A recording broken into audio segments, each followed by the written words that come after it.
And I would like to introduce one of those warriors, and he is actually a warrior. Garry, where are you? Garry Sutherland.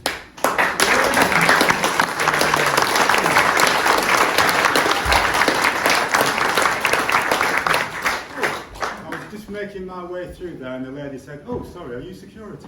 Anyway, no, I'm not security. I may be part of securing your futures. So my name's Garry Sutherland.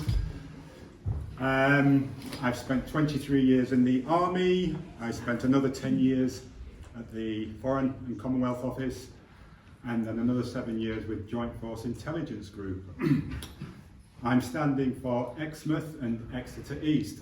Now that introduction I just gave to you, I said to the Stand in the Park movement when I first met them in October. And immediately I was shouted down saying, "He's an infiltrator, he is part of the problem." I said, "No, I'm not, I'm here with you. I can't expect you to trust me, but I just hope that to earn your trust." I went to see them again 5 weeks ago, and I've got quite an irreverent sense of humour. The infiltrator's back. They remembered me. I gave another speech and they said, "Can we have your leaflets? I'd like to post them for you." Now this organisation, when I first met them in October, they said, "Oh, we live off grid, we don't pay parking fees, we don't pay our television licences." I said, "Great, so you don't consent or you don't comply." Neither do I. So I said, if you do not consent, if you will not comply, please vote reform on the 4th of July.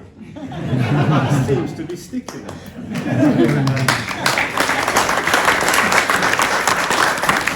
So I like to go around when I'm speaking to people, it's about hearts and minds. I like to work on hearts and minds and win hearts and minds. So they were a tough crowd to stand in the park, but 5 of them have their names on my nomination papers, which is a testament, isn't it? Yeah. But why am I standing? I must admit, in February last year, I'd never even heard of reform. I was on a rowing machine in Paris, taking part in the European Indoor Rowing Championships. Came away with a silver medal. I then did another competition in Wales and I won a gold. And I was on that machine and I shouldn't be doing this. Why am I doing this? This is a distraction. Call it a calling if you like. I was also running a rowing studio. I moved to Lyme Regis during the pandemic. I've always been a person who tries to help people achieve their aims or their goals. So I've got lots of medals in various sports, but I'm at a time of my life now where I wanted to encourage others. And as a coach, a performance coach, I've managed to achieve 18 gold medals for people who didn't think they had much to offer life or much to aim for. Yeah, but I've coached them from track to podium, if you like, we'll say, and I'm quite proud of that achievement. So when I moved to Lyme Regis, we're still in lockdown, and I thought, how am I going to help people get back socialising again and start training again? So the council were kind enough to give me a vacant building. I put 6 rowing machines in there, and then I invited the public to come in and I started coaching them and just started getting them exercising again and speaking to other people, socialising. So I had that for about 18 months, and then I went back to my own training and my own competing, and that's when I had this conversion. So during that time I'd invited British Rowing in to train up another 23 instructors. I then picked the most capable one, Olivia, who's a physiotherapist and uses rowing to rehabilitate her patients. I said, this is yours now, I'm on a different journey. Okay, and that's when I decided to look at forming my own party. I soon discovered that was quite a futile activity. You know, writing your own policies, raging against the machine, just to stand as independent. But during that research I discovered reform, and I thought, who were these? Now I didn't agree with everything, but there were bits of it I did like. And so I embraced reform, I reached out to them and I met Richard Tice. I had mixed feelings about Richard Tice. You know, it was a gut feeling, but I thought, no, I like your philosophy. But at the end of the day, I thought, I'm not a politician, but I'm just a concerned father, citizen and husband who feels compelled to use politics to effect change. Okay? So that's the journey I am on. I then, probably because of my demographic, I started getting pushback from my family and from former colleagues at the Foreign Office. They said, why are you aligning yourself with a racist party? I said, well, what do you mean? They said, well, it's all over the internet. I said, oh, well, it must be true then, mustn't it? They said, Nigel Farage is a racist. I said, the only connection Nigel has with the National Front are his initials. Good. Thank you. Yes? But before I finally nailed my colours to the mast, I thought I need to meet Nigel. So last October, half term it was, I've got twin boys, we went to St Austell, and then a follower of mine on Twitter said, oh, Nigel's taken his GB News Roadshow on the road. Are you going to see him? And I said, oh, I didn't know he was down here. I haven't got a suit, what am I going to do? So I said to my wife, I need to go home. So we were on holiday, but I drove all the way back to Lyme Regis to bring a suit back because I wanted to meet the boss. And I also wanted to look him in the eye and ask him questions. So the day came, I dressed up, met Nigel, had to negotiate through 8 bodyguards, but I made it in the end, commando trained. I said, Nigel, this is the problem I've got. You know, I'm getting pushback from the Foreign Office colleagues and I'm getting pushback from my family. And he said, now excuse my language, people who are filming, he said, Garry, just tell them to fuck off. And I shook his hand, I said, thank you, Nigel. I won't use that language, but thank you for being honest with me. And I knew I was with the right party then. Yeah.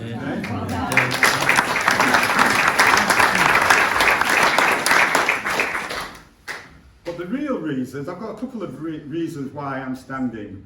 Now, I'm a father now, I became a father late.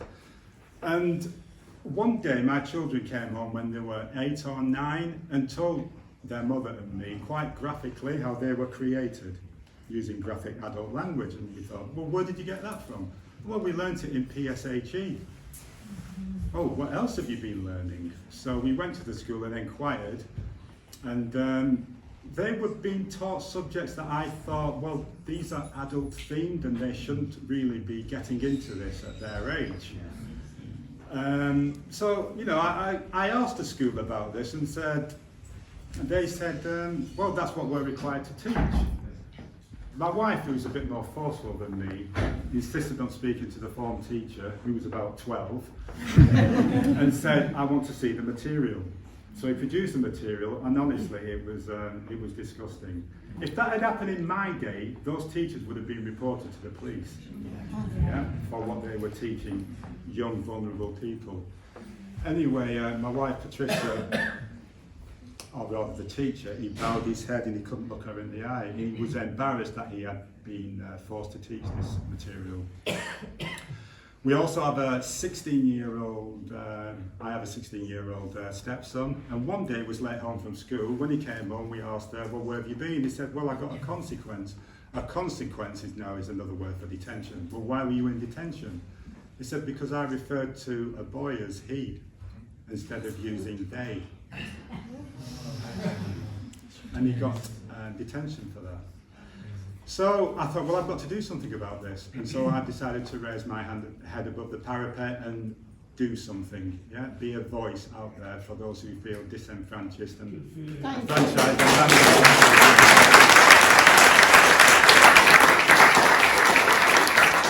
And then the second reason for standing is my army career. Now, if you remember Desert Storm in 1991, that was a coalition of 36 nations, 5 of which injected their troops against anthrax. We've since come to learn that was probably a war fought on false pretenses. However, the veterans from that campaign Britain was one of them that injected their troops, are now suffering. Now, I'm an advocate for justice for veterans.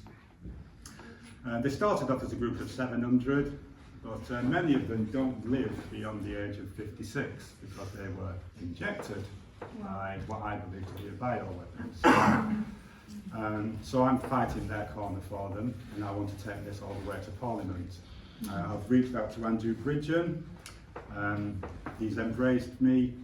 He even invited me to his excess deaths debate at Parliament, so I was one of those in the gallery above the chamber when at his 26th attempt he managed to get that excess debate up and running. I wasn't one of the ones cheering because I know how to behave in that place. However, the Deputy Speaker stood up and said, if you cheer again or make that noise, you're all going to be thrown out. Did anybody watch that? Yes, yeah, well, I was one of those in the gallery, so it was a moment in history, and I'm quite proud to have been a witness to that.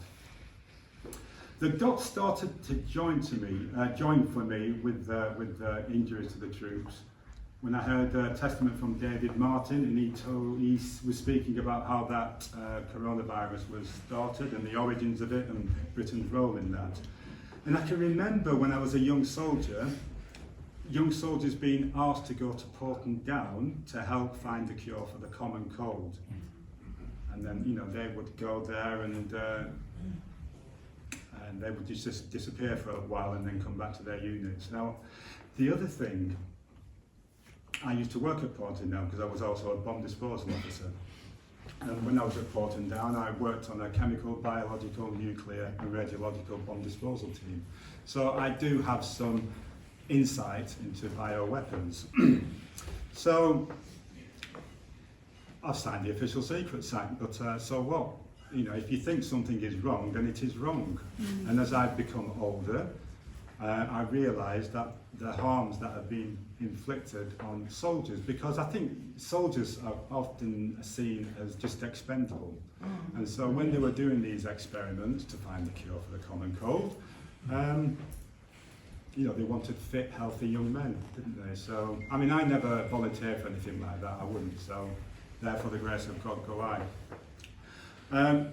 Even though I spent 23 years in the army, I was also a sports person for the army, so I missed a lot of the hardcore campaigns. But when I was away competing, it meant somebody had to stand in for me.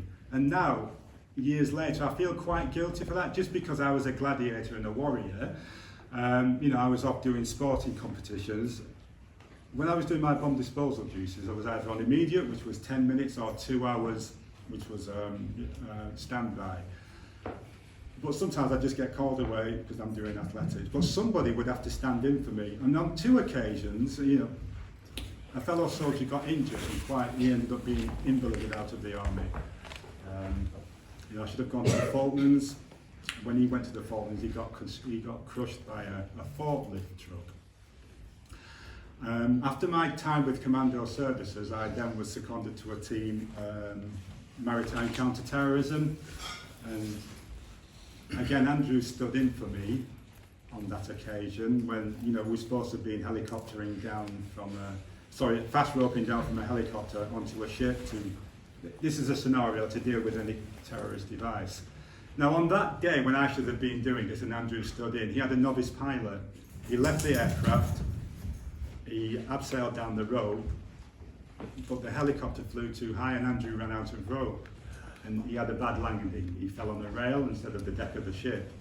So it's moments like that I do wonder sometimes, what is it that I'm here to do? They say a man has 2 birthdays in his life. One is the day he enters the room, he enters the world, and then the second birthday is the day he realises why he is here. And I feel I have reached that moment.